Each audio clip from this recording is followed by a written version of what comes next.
I wouldn't be a soil scientist if I didn't tell folks that I hope soil sampling rigs are behind the combine. So the first thing we want to address is make sure our pH is within the adequate ranges and looking at P and K fertility. And then, of course, what we'll be talking about today is thinking through their cover crop selection and what type of species and management and termination timing that folks will be thinking through and need to be planning for 2023.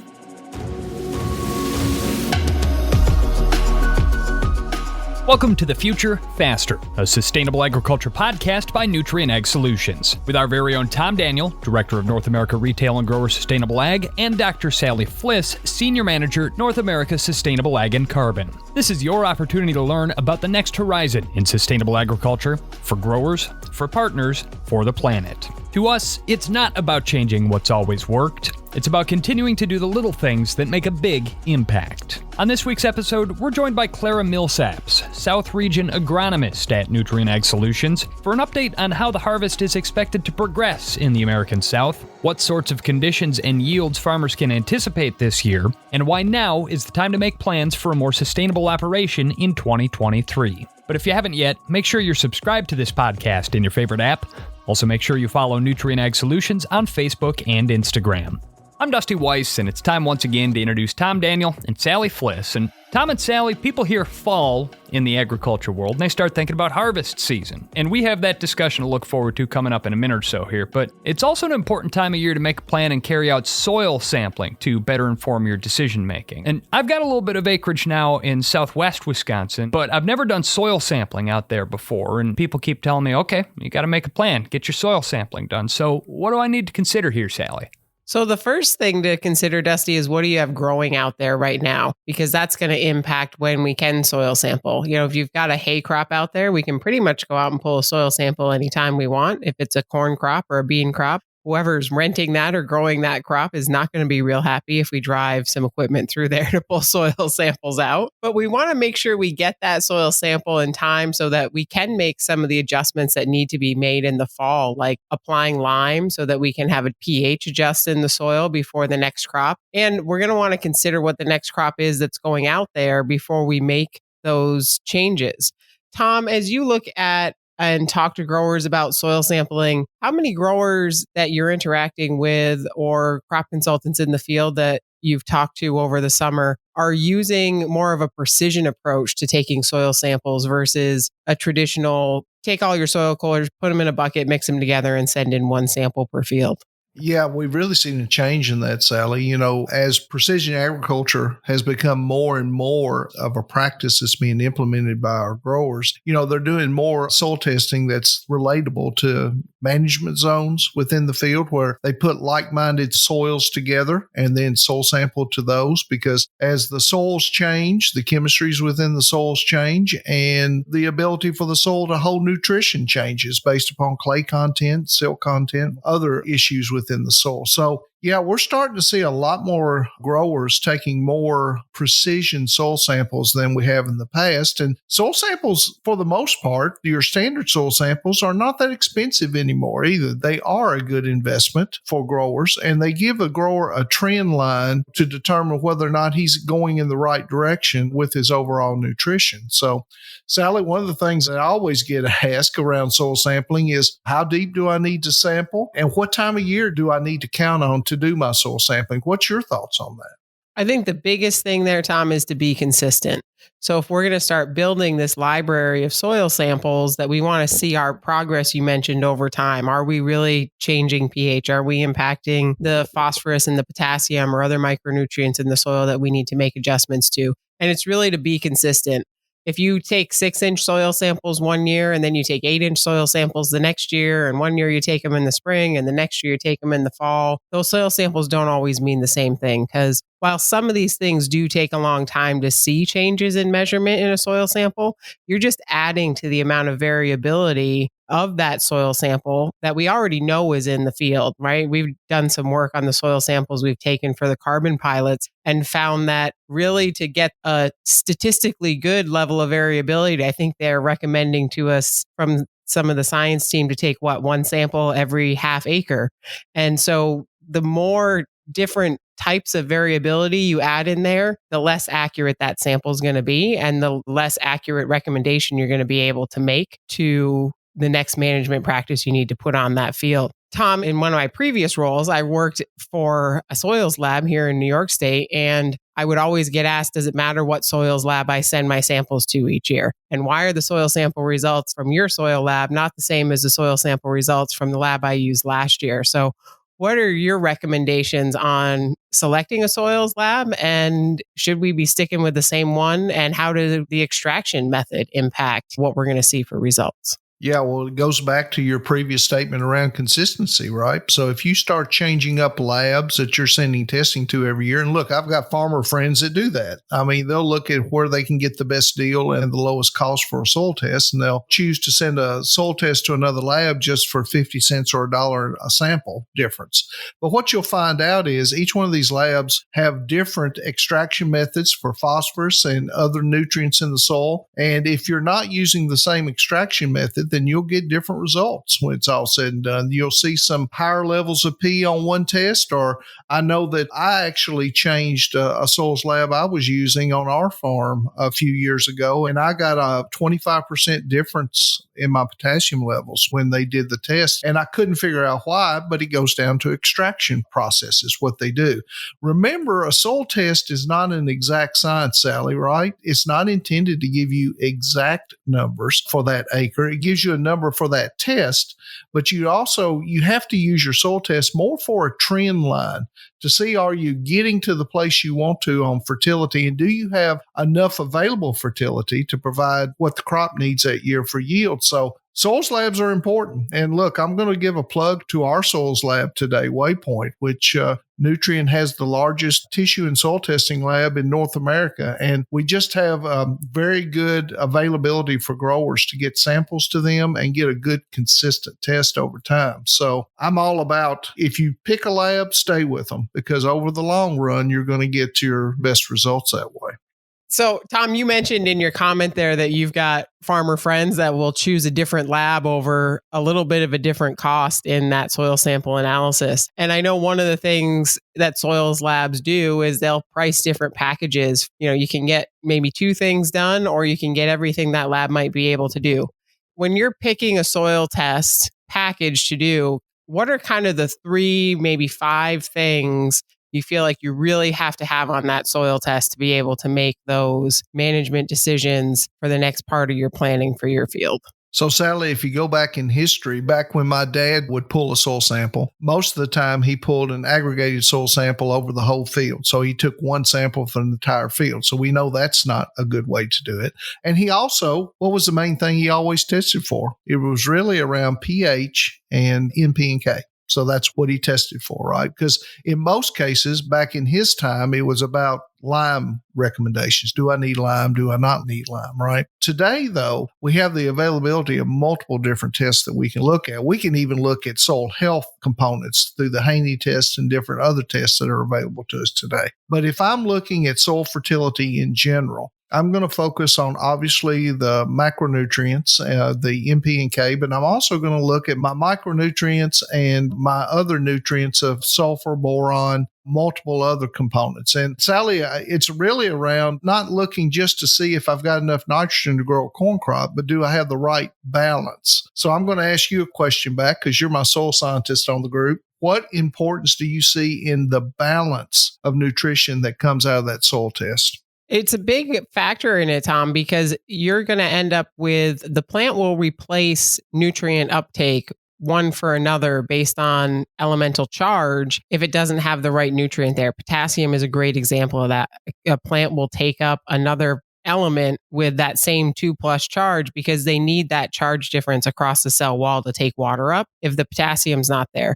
But they also need potassium for a whole bunch of other functions within the plant, right? And so if they're replacing potassium with another 2+ charge element just to be able to bring water in, then you're going to have a potassium deficiency. And if you don't have potassium, your plant's not going to grow.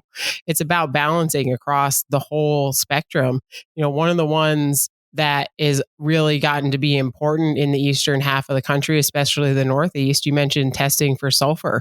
You know, probably when your dad was pulling soil samples, nobody thought about testing for sulfur. But because of the air quality changes and regulations around emissions on power plants, we really need to pay attention to sulfur. And if you're not testing for it, you might mistake that crop response for a different nutrient deficiency. You're going to get a yellowing with a sulfur deficiency. And if you put more nitrogen on because you think it's nitrogen because it's yellow, you're still not going to get a response because nitrogen's maybe not your real problem. So testing for that whole suite of nutrients is really important to make sure when you're addressing problems in the field, you're addressing the right problem and not spending money on the wrong input and not getting a response. Well, Tom and Sally, all of these great things to consider as we make our plans for the fall here. And certainly with harvest season bearing down, especially in the American South right now, soil sampling definitely at the top of people's lists, but so as well are cover crops, what they should consider and how possibly they can make cover crops work in the American South, not typically an area that tends to favor cover crops. So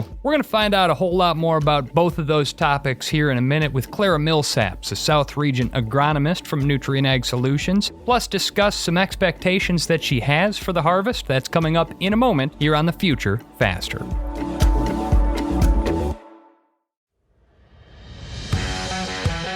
FarmSmart is the core of Nutrien Ag Solutions' sustainable agriculture offerings, leading the field with growers to record positive environmental impacts while identifying and embracing new revenue streams. In leveraging practices and products and recording your outcomes, your reward for making informed agronomic decisions will be waiting for you in our digital sustainability platform. The data you input can help set a baseline, identify opportunities for continued improvement, and help qualify you for market access opportunities. We're here to maximize incentives and help ensure the legacy of your operation. Getting started with FarmSmart is easy. Log in or create an account with Agrable, then track your data and get paid. Getting started now means we can get to the future faster. FarmSmart, where sustainability meets opportunity. NutrientAgSolutions.com/FarmSmart. This is The Future Faster, a sustainable agriculture podcast by Nutrien Ag Solutions. I'm Dusty Weiss, along with Tom Daniel and Sally Fliss, and we're joined now by Clara Millsaps, South Region agronomist, Nutrien Ag Solutions. Clara, thank you for joining us. Thanks, Dusty, for the opportunity to speak with you guys this afternoon. So, Clara, to kick off our conversation a little bit, can you give us some background on the emphasis of your PhD, your experience in the field, and the current role and responsibilities that you have as Nutrien Ag Solutions South Region agronomist? Yeah, sure thing. So I received my undergrad from the University of Mount Olive in Eastern North Carolina, and I took one soil science class, and that changed my life forever. So I went on from there and was lucky enough to chase down a PhD in crop and soil and environmental sciences from Virginia Tech. During that program, I had the opportunity to work across vegetable production, row crop production, and all facets of soil fertility. So very blessed in that experience, and then transitioned to working for Nutrien about 2 years ago as the region agronomist in the Carolinas. And so in that role, it's very similar to what I'm doing now as a South region agronomist. Education, training, and troubleshooting through trials is a simple way to put it. So very blessed in the position that I hold for sure. So, Clara, congratulations, by the way. I know this is a whole new group that's been put together within Nutrien Ag Solutions today with the regional agronomists. So congratulations on that position. But I would ask you this question. I know that in the South right now, you guys have already started in harvest. And I know probably corn, and I don't know if there's any other things that are being harvested, but I know the southern corn crop is coming in right now. So what are some of the issues that you've seen in the South right now? I know you range all the way over from Texas, New Mexico, all the way over to the Carolinas. What are you seeing right now in some of the crops that are coming out of the field? Yes. So right now, probably what a lot of folks would say, at least in the deep South, is we're needing some dry weather and some sun to finish out this cotton crop and to be able to get in the field. So corn, for the most part, is in with average yields across the board. There are some areas that were not under pivots that are probably a little troublesome areas, but for the most part, the corn crop looks great. As far as soybeans goes, those early planted beans in the deep South has really been hit pretty hard by some of the rains they've been receiving. From what I've heard and gathered, it's anywhere from 15 to 18% damage. So fingers crossed that those late season beans can still hold that yield potential and come out. But for the most part, cotton and soybeans and peanuts will be rolling in here shortly. So excited to see how well we do this 22 season for sure. I know that the cotton crop is really going to vary because as you go out west, you've got, if it's not under pivot, it's probably in insurance right now. And as you come this way, we've got so much rain in some areas that you're starting to worry a little bit about quality issues. Yeah, so we will see how 2022 shakes out, that's for sure. What is worthy of mentioning is in the Mid-South, rice yields have been average to above, so anywhere from 170 to 220, and it's worthy of mentioning our Dynagrow 263 is doing very well in that area as well. And Clara, we've got a really nice project running in the Mid-South division right now on the traceability on the rice piece. And 263 has been a phenomenal variety in that project. Clara, it sounds like there's a lot going on across that region for variability in crop harvest, which I think we'd probably see across all of our regions that we have as ag retail with Nutrien. But what are some of the things that you're out talking with growers or crop consultants right now about what happened in 2022 and how that's going to impact what they were planning this spring for 2023? And how does that change product selection, seed selection, all the things that go into that whole acre solution for the year? Right. So probably what I would say that I would start planning for 23 is I wouldn't be a soil scientist if I didn't tell folks that I hope soil sampling rigs are behind the combine. So getting those soil samples into the labs and getting that turned around. And so the first thing we want to address is make sure our pH is within the adequate ranges and looking at P and K fertility.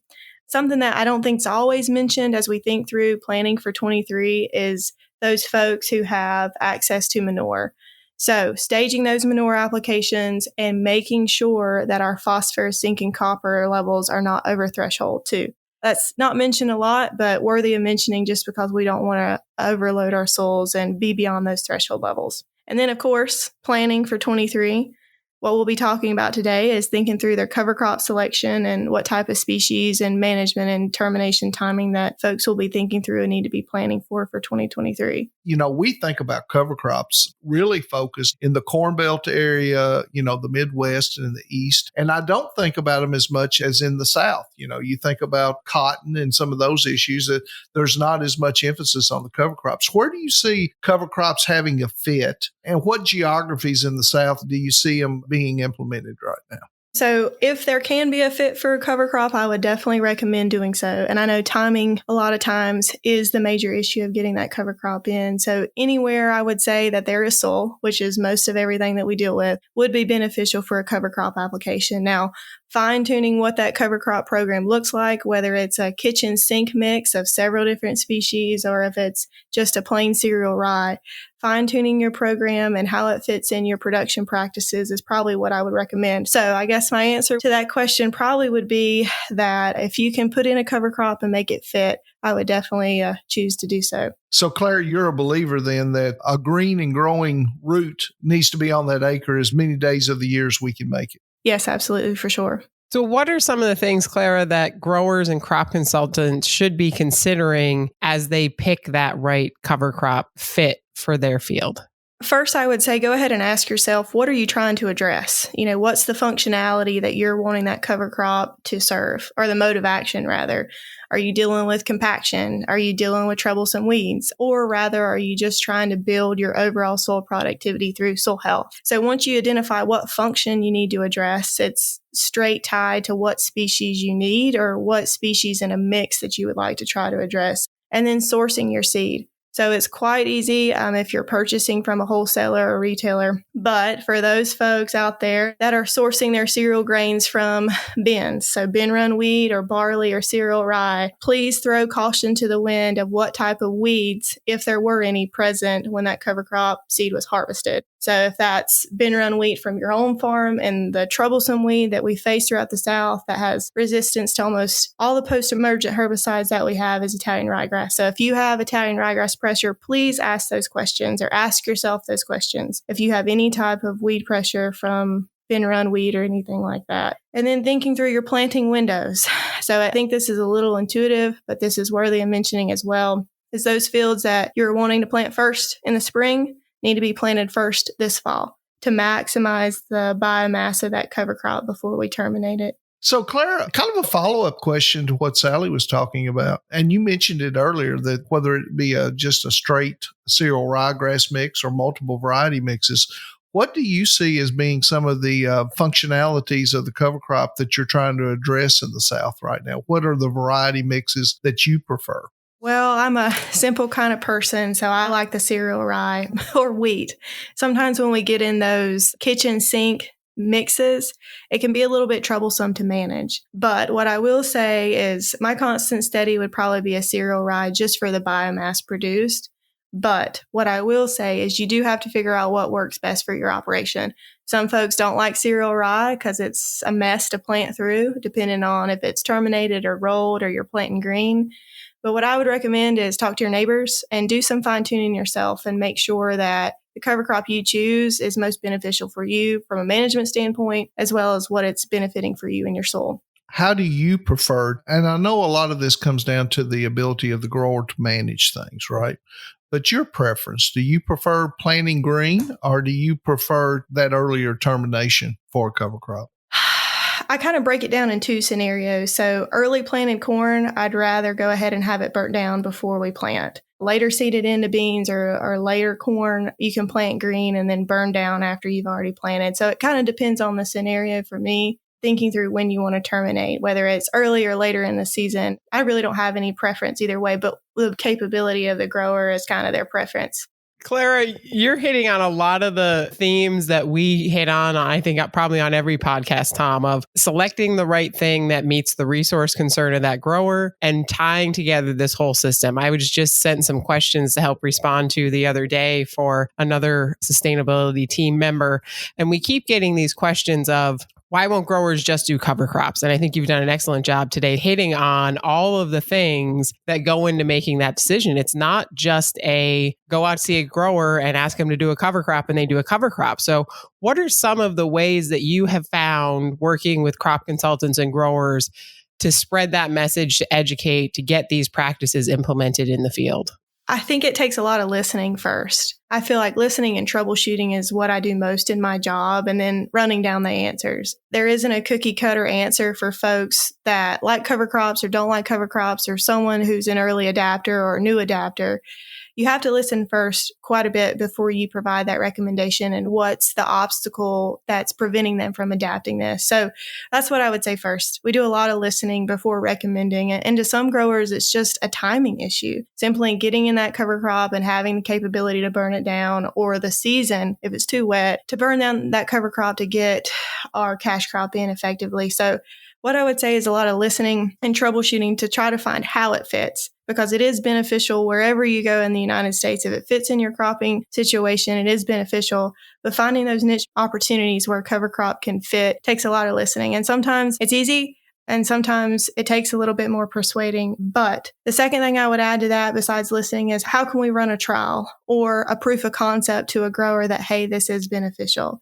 So whether that's helping him try a cover crop and taking yield and other parameters off of that to provide a proof of concept in his field, in his area, that this is beneficial. So kind of twofold, a lot of listening and then hopefully trying to troubleshoot and provide solutions in their local area. So, Claire, when we're thinking about cover crops, and I usually think about soil health and those avenues, right? Of course, we also think about erosion control and keeping our soil in the field, right? Not showing up in the rivers and streams. But what are some other ROIs that we can talk about when we talk about cover crops? And are they short-term wins, or are we looking more for a long-term win when we talk about cover crops?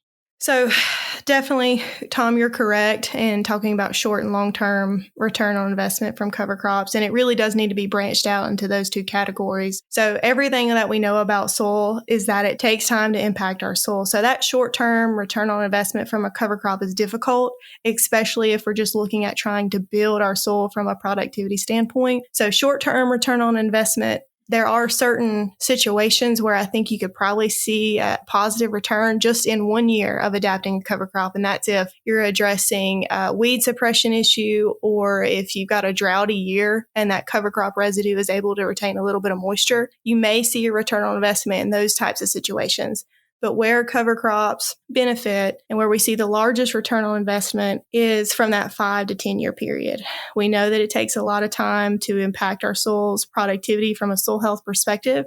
So the main benefits that you're going to see from an ROI standpoint is in that 5 to 10 year range after we've been able to build that soil back. And I would go a little bit further to say growers and agronomists alike, sharpen your pencils and see how fast we can see a return on investment and what we can tweak in our management systems to tighten down that 5 to 10 year period for sure. A question that Sally and I hear quite a bit, especially in areas where moisture is an issue. Are we using up our moisture in the soil by using a cover crop? Should we save it for the main cash crop instead of using up moisture for a cover crop? That's a difficult question because intuitively, the answer is yes. That cover crop is using that moisture. In drier areas of the United States, that's a difficult question to skirt around. But what I will say, back to the long-term impacts of cover crops, yes, that initial first cover crop may use that soil moisture. It's not going to deplete the whole moisture that's in that soil.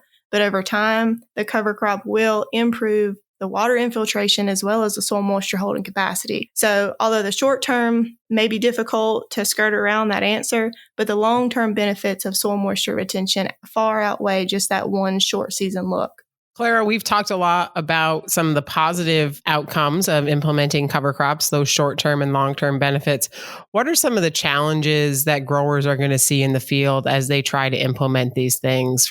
You mentioned weed pressure, depending on your seed selections, but what are some of the other challenges you see out there as growers start these new cover crop practices? So first I'll say is timing getting the cover crop species in and then terminating timely manner. So if we have a wet winter or wet spring, sometimes that can be the first and last time a grower will try a cover crop. But I would encourage everyone to give it at least 2 to 3 years of time to learn how to manage effectively a cover crop. The second thing, probably the biggest challenge that I would see is the control and management. So controlling it from a herbicide standpoint and then also from a fertility standpoint. So the call I get every spring from a cereal cover crop is, why is my corn yellow? Why is it firing down the midrib? So, that cover crop does take up nutrients. And when we terminate it and allow it to go back to the soil, there is some nutrient tie-up for a short period. That does happen. But eventually those nutrients will become back available for that crop. So understanding the fertility changes due to a cover crop is one of the challenges I see that's not always addressed properly or had enough forethought before putting that cover crop in. When we see cover crops, a lot of growers in the South, especially in my geography in Kentucky, they don't particularly like a cover crop in front of a corn crop. They don't mind it in front of soybeans, but corn's the issue. They get that yellowing as you're talking about. Is there a way to solve some of that? Do we put a little bit more nitrogen on the upfront side for the crop, or what do you see as some solutions to that? Yes, so there's a couple solutions to that. First and foremost, termination timing could be a solution. So if you're growing a cereal grain and you wait till full heading to terminate, or if you go in the milk stage, or if you go before heading even occurs, that changes the carbon to nitrogen ratio in that plant. So one is termination timing. The recommendations to manage that nitrogen tie-up boils down to is that carbon to nitrogen ratio between the plant and the microbes needs in the soil. So all we're trying to do in that situation is balance that nitrogen back up. So whether that's additional nitrogen application, whether that's including a legume species in that mix to balance out that carbon nitrogen ratio, or whether that's looking at a manure application to help balance things out. But yes, there are several different management opportunities to help make sure that we don't tie up any nitrogen. It just needs to be a part of that management plan before we get there, because once that nitrogen is tied up and that crop is yellow, there's no going back. So I would say most definitely when you're planning and you're planting a huge biomass crop like maybe a cereal rye, think through how you're going to manage that nitrogen just a little ahead of time to make sure we don't have any tie up. Are there any technology tools you're using in the field? As you get these new practices out, cover crops, you're mentioning the changes in that nitrogen status of the plant. Are you guys using any in-season tools to evaluate that nitrogen status and see how you can make the correction, or reflectance imagery or drones, that kind of stuff to help manage these challenges in the field? Yep, sure thing. So the first out of the gate, it's not a new technology, but tissue testing, right, is going to be able to provide us a heads up on what's actively going on in that plant. And hopefully we're able to tissue test and catch that nitrogen deficiency or fertility issue before the symptomology is present. aerial imagery is utilized. There are some folks that are running NDVI, so looking at the green reflectance, and that can kind of give you a heads up of what spots of the field you need to go ahead and check and lead you down the path to make sure that you're ahead of these fertility issues before they show up on the plant. So those would be the main two that we're using in the South to be ahead of some of these nutrient deficiencies. Claire, do you ever see where technologies like infertility and those type things become beneficial where we're going into cover crops and those type things? Yeah, absolutely. Anytime that we can place that fertility in a concentrated area, you're going to have impacts in or outside of cover crops. So thinking through the issue of tying up nitrogen, making sure that we have that little just of nitrogen there in the furrow or in a 2x2 band can definitely help mitigate any of those issues as well. So yes, absolutely. Well, Clara, we've certainly learned a lot from you here getting to talk to you, and we appreciate your taking time out of a busy schedule to share these insights with us here. So we'll wish you at this point a happy harvest, because I know that's coming up for you guys in the South here. And thank you again so much, Clara Millsaps from Nutrien Ag Solutions, for joining us on this episode of The Future Faster. That is going to conclude this edition of The Future Faster, the pursuit of sustainable success by Nutrien Ag Solutions. New episodes arrive every other week, so make sure you subscribe in your favorite app and join us again soon. Visit futurefaster.com to learn more.